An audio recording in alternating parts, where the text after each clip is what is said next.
അതെ, ഒരു പുതിയ തട്ടിപ്പ് ഇറങ്ങിയിട്ടുണ്ട്. ഗൂഗിൾ പേ, ഫോൺ പേ, UPI അക്കൗണ്ടുകൾ വഴി നിങ്ങൾക്ക് പണം അയച്ചു തരികയും ശേഷം അത് തിരിച്ചയക്കാൻ ഒരു QR കോഡ് നിങ്ങൾക്ക് അയച്ചു തരികയും ചെയ്യും. QR കോഡിൽ നമുക്കവർ അയച്ചു തന്ന തുകയേക്കാൾ വലിയ തുകയായിരിക്കാം അവർ സെറ്റ് ചെയ്തിട്ടുണ്ടാവുക. ശ്രദ്ധിക്കാതെ നമ്മൾ QR കോഡ് സ്കാൻ ചെയ്ത് പണം അയക്കുകയാണെങ്കിൽ നമുക്ക് വലിയ തുക നഷ്ടമാകും.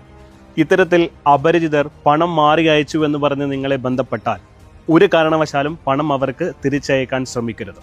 അവരോട് NPCI വഴി കംപ്ലൈൻറ്റ് രജിസ്റ്റർ ചെയ്യാൻ പറയുക. ഇനി നിങ്ങളാണ് ഇത്തരത്തിൽ പണം മാറി അയച്ചതെങ്കിൽ നിങ്ങൾക്കും NPCI വഴി കംപ്ലൈൻറ്റ് രജിസ്റ്റർ ചെയ്യാവുന്നതാണ്.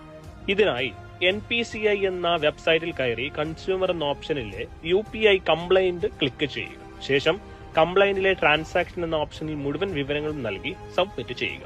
തുടർന്ന് NPCI അതോറിറ്റി നിങ്ങളെ ബന്ധപ്പെടുന്നതായിരിക്കും.